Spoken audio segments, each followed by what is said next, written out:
revolución energética. La consommation d'électricité est Yeah, my name is David Gray. I'm 47 years old. Grew up, lived mainly in Minnesota.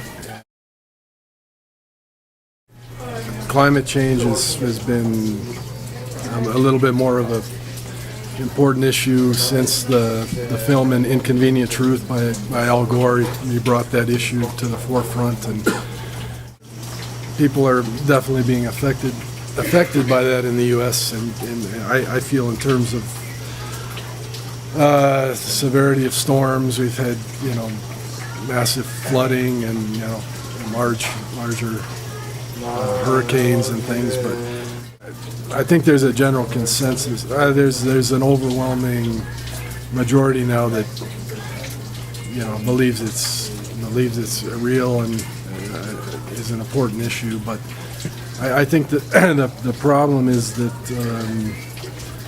a certain segment of the politicians have framed it as an economic issue, that if we divest from coal and oil towards a renewable economy, it's going to have an impact. It's going to slow the economy down.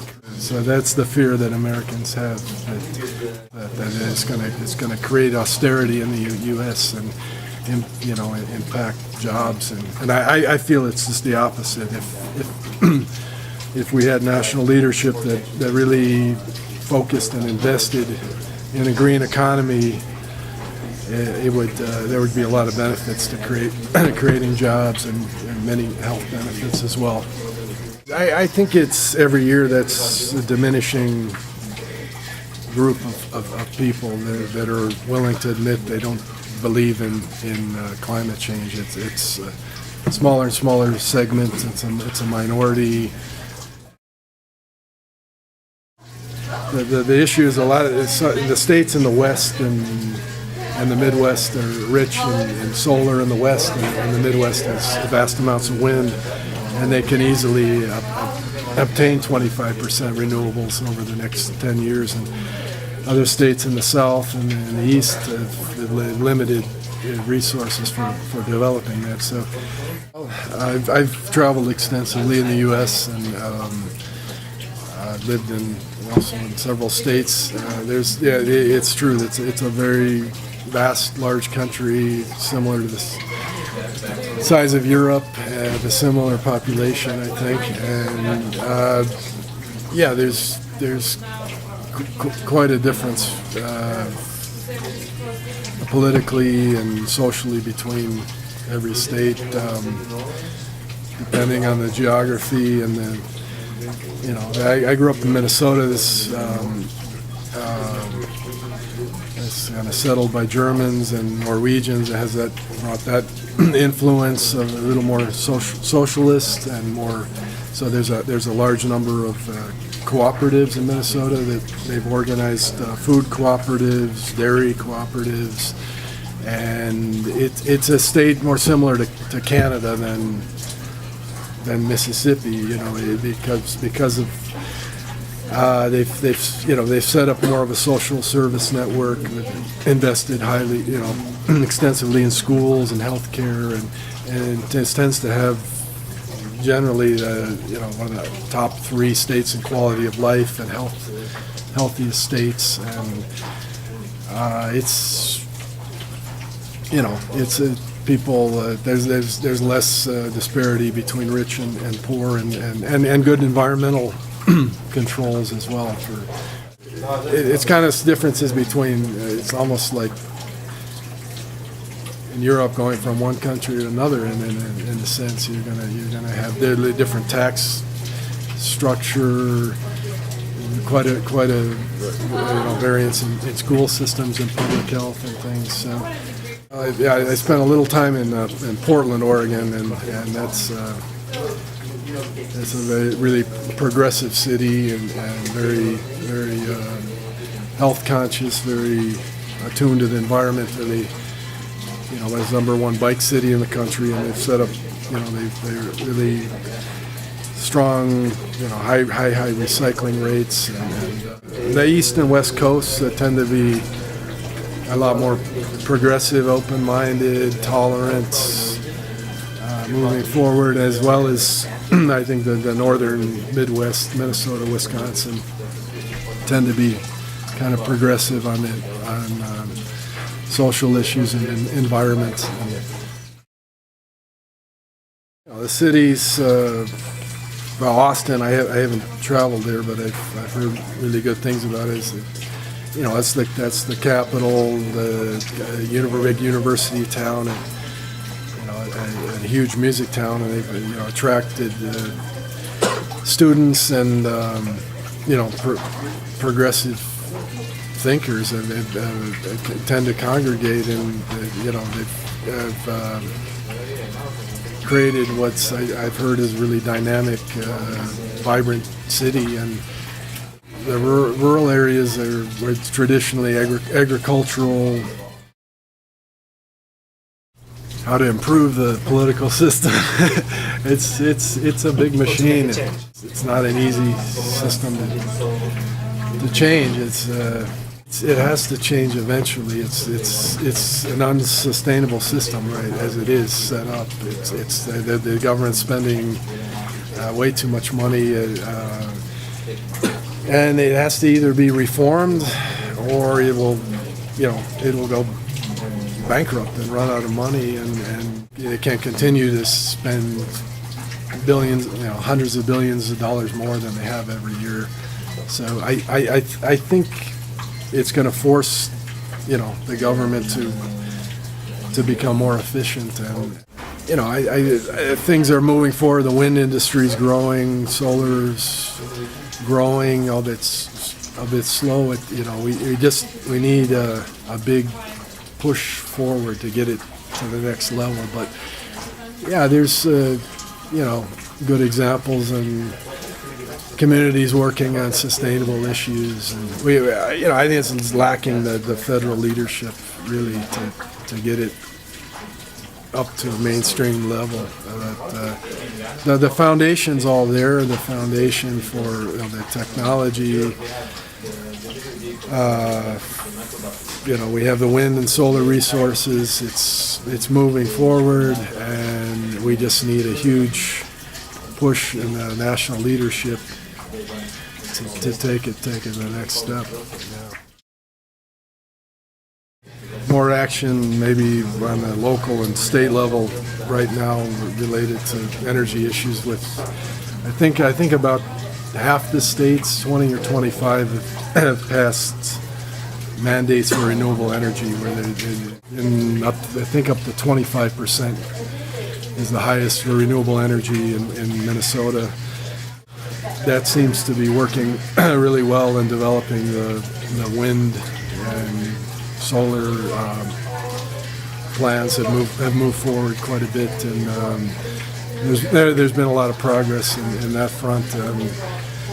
But there's no national mandate or bill at this point. So the U.S. we use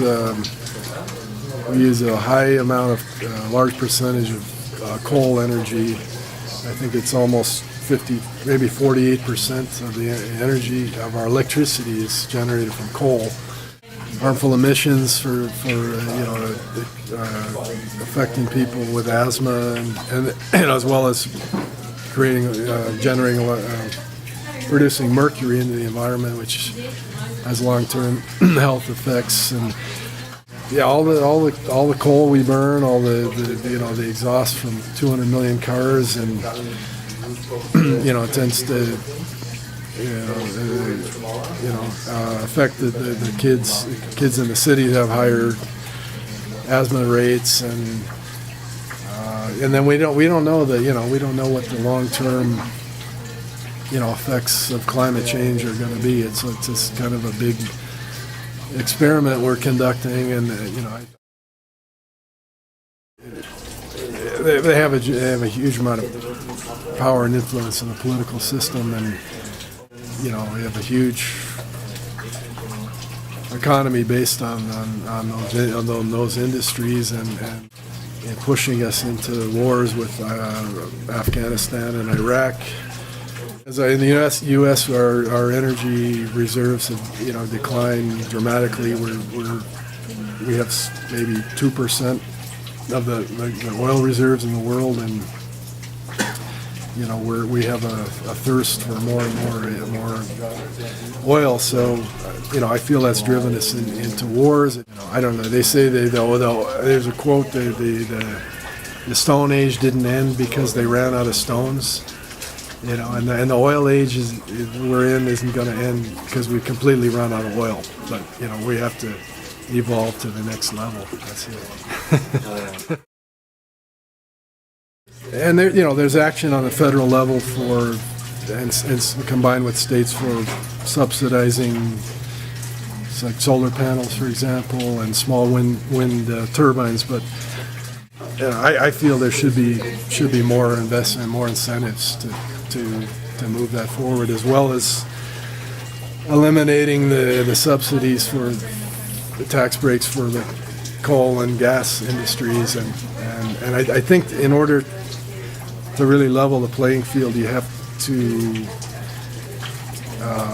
tax the coal and gas industries and coal and petroleum industries for the damage they're doing. The true cost of that energy, and as well as investing in the renewables. Until the technology becomes fully developed to make it more affordable for people. I mean, in West Texas, they've developed huge wind farms. It's like the second windiest state in the country, vast. The second largest state as well, and huge potential. And they've developed these wind turbine farms, and I think that's helped generate these, keep these towns alive and some of them thriving. And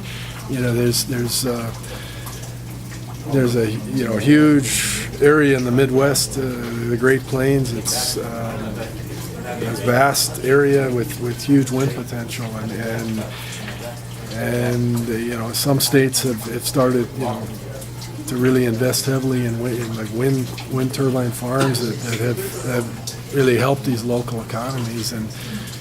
But the U.S. is one of the top. We're one of the top countries in the world for wind potential. We could develop the green renewable energy, solar in the West and wind in the Midwest. There's a whole lot of benefits to these clean renewable jobs. But you have to. It takes an investment. I think we need to get away from investing heavily in the military and start reinvesting back in the communities. And, they put these wind turbines up on these local farms. They're still able to farm, but it's like a supplemental income, and they're able to generate enough income to keep farming and keep their way of life. And that seems like a really good investment to me to help these local communities. There are many reasons to convert to renewable energy economies. One of the main things is Americans aren't really that aware or conscious of energy. They're a bit energy illiterate, and most Americans take energy for granted and turn the switch on. There comes the energy, unless there's a glitch in the system and it. Brownouts in California, and then people start taking it seriously. So, learning about energy and energy alternatives to push the government, and then there's resistance because of the dominance of the big industries, the influence they have over politicians. They provide massive,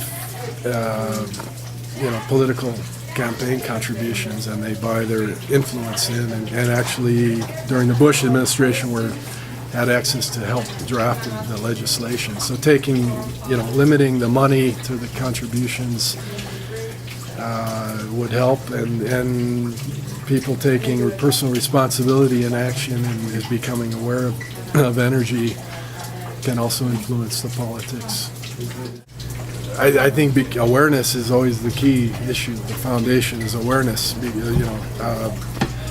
Taking responsibility, learning about the issues, and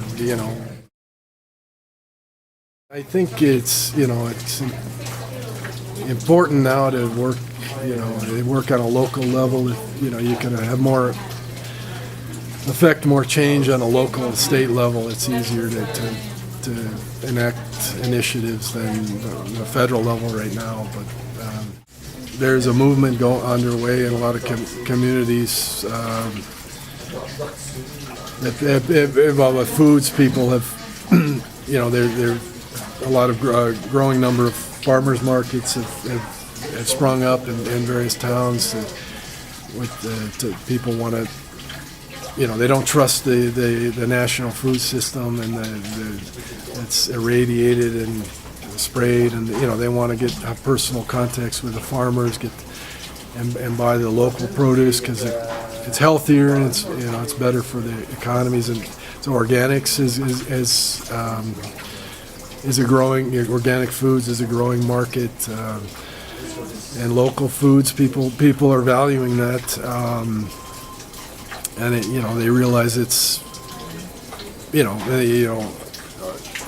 a Walmart moves into town and you buy the shop there, a lot of your money is going to go out of state. So, I think people realize there's an impact when a store like that opens. It affects other local stores close down and people lose work, and so people want to support those local businesses. Like there's a lot of good things happening locally.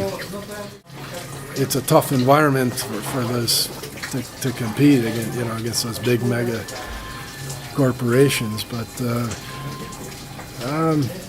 hopefully the people will continue to support and invest in local businesses. That creates healthier communities. A family that valued volunteering, and I think that's been a strong aspect of American culture for a long. Maybe there's a resurgence right now because people see that we're down a little bit. We need to pull together, and but I think that's really a positive aspect. There's a lot of work that needs to be done, and people coming together volunteering can have a big impact, and that's a good thing to see. I guess that's positive. Una revolución energética. La consommation d'électricité est explosée. Muchas veces hablamos de cambio climático.